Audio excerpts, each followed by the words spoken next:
Just so my subscribers know, this is a video response to the Angry Video Game Nerd. And it would be really awesome if you would approve this.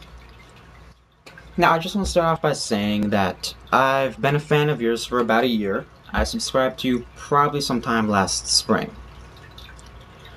Okay, and I really like a lot of your videos. Like, even though I only subscribed to you about a year ago, I went back and I watched your earlier videos, and I think that you're just really funny. And I like your videos, they're really entertaining, and really well made, too. And I pretty much agree with you, like, you're spot on in your reviews. But in this video that you just made, I don't really disagree with you in any way, but I just want to tell you and my subscribers and anyone else who might watch how my experience of the PlayStation 3 was different than your experience. But before I get to how it's different, I just want to say I actually do agree with you on a lot of things that you said.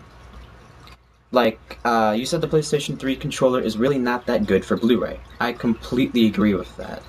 Okay, Sony made the PS3 Blu-ray remote, which you mentioned. But to me, that really just sounds like a way to make more money off of Blu-ray.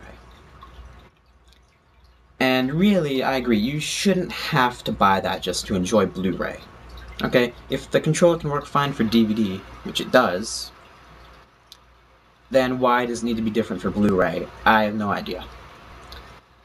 And I even agree with you on something that some of my subscribers might not agree with, but I agree with you when you say that Blu-ray isn't really that exciting.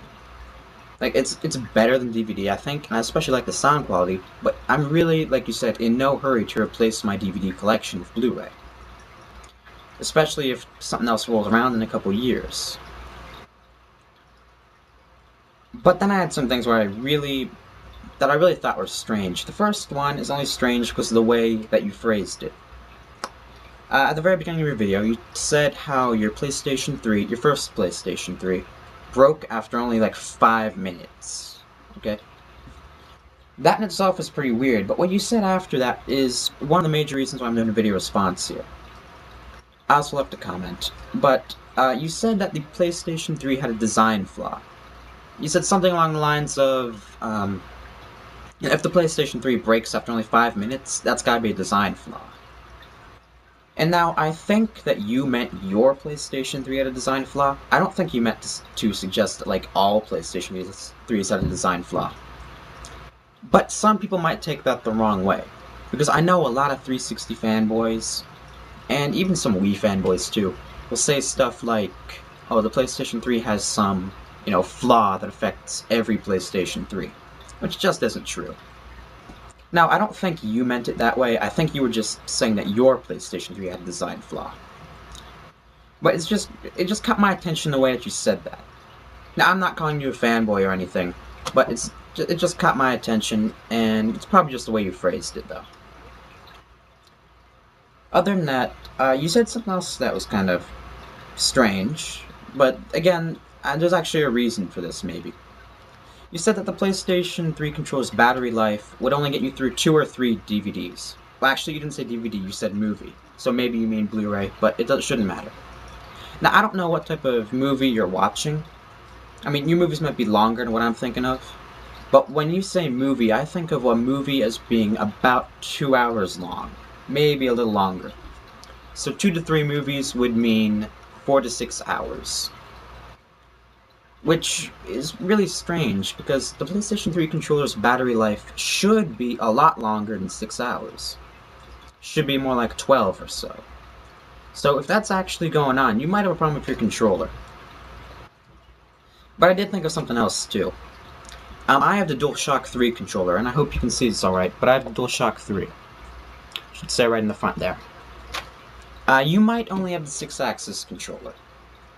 Which, I don't know if they have a different charge, but it might have a shorter battery life. I'm not sure, though, because I don't have a 6-axis, I have no way to know.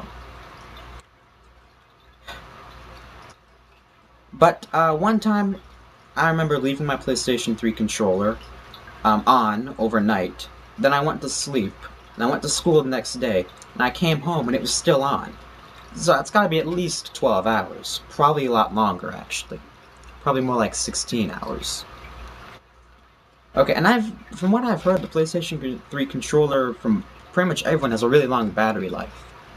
So I don't know, the only thing I can think of is maybe you were watching either really long movies, which is possible. Maybe you left the controller on, like, in between watching movies. Like, maybe you watched a movie and came back an hour later and you left the controller on. Or 3, maybe you have a 6-axis controller and it has a shorter battery life than mine. I don't know. Then later on, you have some really bad luck. You said you had no sound for your Blu-ray when you first started watching Blu-ray. I mean, that's a lot of bad luck between having your PS3 break and then also not having sound for Blu-ray. I really have no idea why you could have had that problem. Maybe it was something when you switched over to HDMI, but I really don't know, because I've never had a problem like that. I've watched DVDs, CDs, and Blu-ray. And I've never had an audio problem. So, like I said, pretty much the only thing I can imagine is when you switched over to HDMI, maybe something got screwed up. And then you said that you've never played a game on the PS3. That really surprised me. And maybe the only reason it surprised me is because I think of you as a gamer before a movie watcher. Which might not be true. Because I remember I went to your website once, or more than once, and I watched a movie called Cinemassacre 300, I think. It was Cinemassacre either 200 or 300. Oh well. Whatever it was, you said that, 1, you wanted to have a career making films. Good luck on that. I don't know why no one's taken you up on that offer yet, but whatever. But you also said that you never really intended the Angry Video Game Nerd should become a series. I think you said you were doing it like as a joke for your friends or something. So maybe, you know, it's just weird for me, because I think of you as an Angry Video Game Nerd, because that's the first time I ever watched one of your videos, when you were the character, the Angry Video Game Nerd. So it's just really weird for me to hear that you've never played a game on the PS3. Maybe for you, maybe you're just not that much of a PS3 gamer, maybe you're more interested in movies, I'm not sure. But it's just weird because I think of you as being so much of a gamer, and not so much of a movie watcher. But when you do play some games on the PS3, you should probably try, if you're looking for advice, I'd say definitely play Uncharted 2, Heavy Rain, and Modern Warfare 2. Those are 3 really good games on the PS3. That's pretty much all I had to say. I hope you have better luck in the future with your PlayStation 3, and I wish you good luck with your career. And that's it.